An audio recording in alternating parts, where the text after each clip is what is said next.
ఇండక్టర్లో average power ఎంతో calculate చేద్దాం. Before doing mathematic analysis just wave డయాగ్రామ్ని అబ్జర్వ్ చేయండి. అబ్జర్వ్ చేస్తే అకార్డింగ్ టు ఈక్వేషన్ మనకి P of t is equal to V of t into I of t. So ప్రతి point దగ్గర voltage wave current wave మీరు multiply చేస్తే what we get, ఈ పాయింట్లో 0 ఎందుకంటే I 0 అయిపోయింది కాబట్టి. అగైన్ ఈ పాయింట్లో మనకి పవర్ 0 ఎందుకంటే ఇప్పుడు వోల్టేజ్ 0 అయింది కాబట్టి. Between these two minimas we may have positive maximum or negative maximum. అయితే ఈ రెండు పాయింట్ల మధ్యలో మీరు అబ్జర్వ్ చేస్తే నా వోల్టేజ్ వేవ్ కరెంట్ వేవ్ రెండు కూడా పాజిటివ్ వేవ్. సో ఈ క్రాసింగ్ పాయింట్ ఎక్కడైతే ఉన్నదో ఆ పాయింట్ దగ్గర నాకు మ్యాక్సిమం పవర్ అనేది వస్తుంది. సో నా పవర్ వేవ్ అనేది ఇలా ఉంటుంది. సిమిలర్లీ ఈ పాయింట్ దగ్గర అగైన్ నా పవర్ అనేది 0 అయింది ఎందుకంటే కరెంట్ 0 అయింది కాబట్టి. అది ఇప్పుడు అబ్జర్వ్ చేయండి, ఇది తగ్గుతున్నది బట్ పాజిటివ్ వాల్యూస్, ఇది తగ్గుతున్నది ఇంక్రీజ్ అవుతున్నది బట్ నెగిటివ్ సైడ్ ఇంక్రీజ్ అవుతున్నది. అంటే పాజిటివ్ నెగిటివ్ మల్టిప్లికేషన్ మనకి ఏమవుతుందండి, నెగిటివ్ వస్తుంది. సో కరెక్ట్గా ఈ మిడ్ పోర్షన్ ఎక్కడ వచ్చిందో ఆ పోర్షన్లో మనకి పవర్ అనేది పీక్ వెళ్తుంది. సో నా పవర్ వేవ్ ఒక హాఫ్ సైకిల్ సప్లై దగ్గర ఒక ఫుల్ సైకిల్ని కంప్లీట్ చేసింది. And this will be repeated again. ఈ రెండు పాయింట్ల దగ్గర చూడండి, ఇది 0 ఎందుకంటే నా voltage wave 0. Between these two points నాకు రెండు నెగిటివ్ వాల్యూస్ ఉన్నాయి. సో ప్రోడక్ట్ ఏమవుతుంది, పాజిటివ్ అవుతుంది. సో నా వేవ్ అనేది again it will be like this. And again here 0.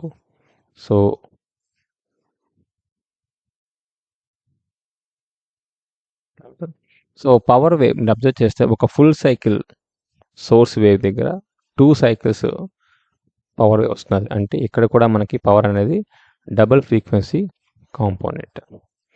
ఇప్పుడు దీనికి యావరేజ్ పవర్ క్యాలిక్యులేట్ చేస్తే by seeing graph it self మీరు అబ్జర్వ్ చేస్తే పాజిటివ్ ఏరియా ఎంతైతే ఉందో నెగిటివ్ ఏరియా అంతే ఉంది. So average power P average మీరు కనుక క్యాలిక్యులేట్ చేస్తే we should get 0 value because positive area ఎంత ఉందో నెగిటివ్ ఏరియా కూడా మనకి అంతే ఉంది.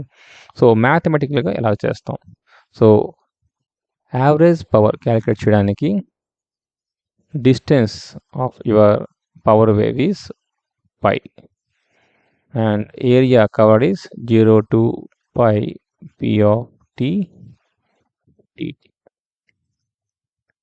సో ఇక్కడ మనకి ఏమవుతుంది 1 by pi integral of 0 to pi P of t ఇది కూడా V of t into I of t, V of t into I of t dt. Now 1 by pi integral of 0 to pi V of tని నేను ఎలా రాయొచ్చండి, సియర్ I of t మనకి IM sin omega t అయింది and V of t VM sin omega t plus 90 అయింది.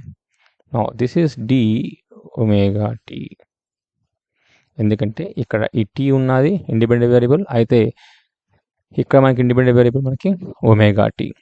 Now omega టీని for sake of understanding థీటాతో replace చేసుకోండి. Now 1 by pi VM IM రెండు scalars integral బయటకు వచ్చేస్తే VM IM integral 0 to pi this is sine omega theta sin 90 plus theta, that is cos theta d theta. So Vm Im by pi integral of 0 to pi sin theta cos theta, that is sin 2 theta by 2. So this is sin 2 theta by 2 dt. So దీని మీద multiply చేస్తే Vm Im by 2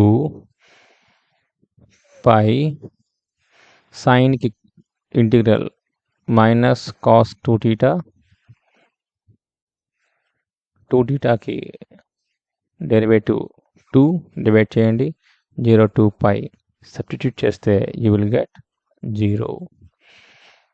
so మీరు observe చేస్తే power ఈక్వేషన్లో again we got 2 theta అంటే double frequency component.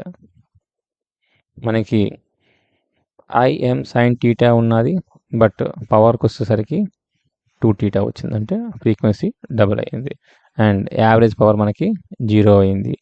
What it mean physical సెన్స్లో ఏమవుతుంది?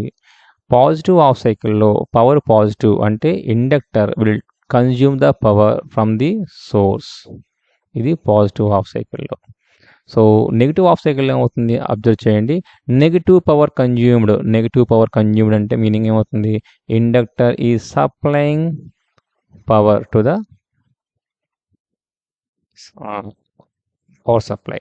So ఒక సైకిల్లో ఎనర్జీ తీసుకొని హాఫ్ Li² అంటే మ్యాగ్నెటిక్ ఫీల్డ్లో మనకి స్టోర్ చేసుకొని నెగిటివ్ హాఫ్ సైకిల్లో తిరిగి మనకి సప్లైకి ఇచ్చేస్తున్నది, అంటే ఎటువంటి ఎనర్జీ ట్రాన్స్ఫర్మేషన్ జరగటం లేదు.